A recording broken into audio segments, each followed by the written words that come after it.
മലബാറിലെ സീറ്റ് പ്രതിസന്ധിയിൽ വിദ്യാഭ്യാസ മന്ത്രിയെ തള്ളി SFI രംഗത്ത്. സീറ്റ് പ്രതിസന്ധിയുടെ ഗൗരവം ചൂണ്ടിക്കാട്ടി മന്ത്രിക്ക് നിവേദനം നൽകിയിട്ടുണ്ട്. പ്രശ്നം പരിഹരിച്ചില്ലെങ്കിൽ സമരമുഖത്തേക്ക് നീങ്ങുമെന്നും SFI അറിയിക്കുകയാണ്.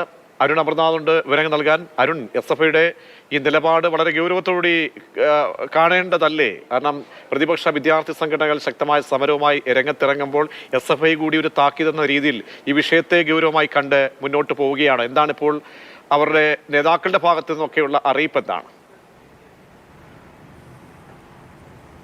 തീർച്ചയായും പ്രജീഷ്, ഗൗരവമുള്ള ഒരു പ്രസ്താവന തന്നെയാണ് VP സാനു നടത്തിയിരിക്കുന്നത്. നേരത്തെ വിദ്യാഭ്യാസ മന്ത്രി പറഞ്ഞത് ആവശ്യത്തിനുള്ള സീറ്റുകൾ ഉണ്ട്, പ്രതിസന്ധി ഇല്ല എന്നുള്ള തരത്തിലുള്ള ഒരു പ്രഖ്യാപനമായിരുന്നു വിദ്യാഭ്യാസ മന്ത്രി നടത്തിയത്. പക്ഷേ അതിനെല്ലാം തള്ളുന്ന തരത്തിലുള്ള ഒരു പ്രസ്താവനയാണ് ഇപ്പോൾ VP സാനു നടത്തിയിരിക്കുന്നത്. അതായത് ഈ +1 സീറ്റ് വിഷയത്തെ ഗൗരവതരമായി തന്നെ SFI കാണുന്നു. ഈ സീറ്റ് നിലവിൽ മലബാറിൽ സീറ്റ് പ്രതിസന്ധിയുണ്ട്. മലപ്പുറം ഉൾപ്പെടെയുള്ള ജില്ലകളിലെ കണക്കുകൾ നമ്മൾ ഇന്നലെ വ്യക്തമാക്കിയതാണ്. അത് വിദ്യാഭ്യാസ മന്ത്രിയുടെ പ്രസ്താവനയെ തള്ളുന്നത് തന്നെയായിരുന്നു. അതിനെ അനുകൂലിച്ചുകൊണ്ടുള്ള ഒരു പ്രസ്താവനയാണ് ഇപ്പോൾ VP സാനു നടത്തിയിരിക്കുന്നത്.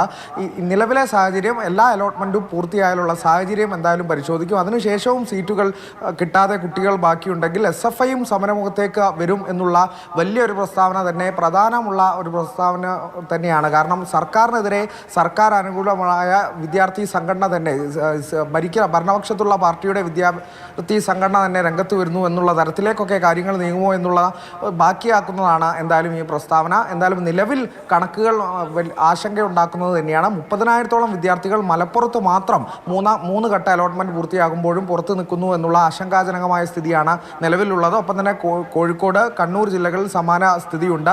തുടർച്ചയായി വിദ്യാർത്ഥി പ്രസ്ഥാനങ്ങളുടെ ഈ സമരങ്ങൾ നമ്മൾ കാണുന്നു. തുടർച്ചയായ 3-ാം ദിനമാണ് MSFൻ്റെ സമരം നമ്മൾ RDD ഓഫീസിലേക്കൊക്കെ കാണുന്നത്. പിന്നാലെയാണ് SFI ഉൾപ്പെടെ ഇപ്പോൾ വിദ്യാഭ്യാസ മന്ത്രിയെ തള്ളിക്കൊണ്ട് രംഗത്ത് വന്നിരിക്കുന്നത്. പ്രജീഷ.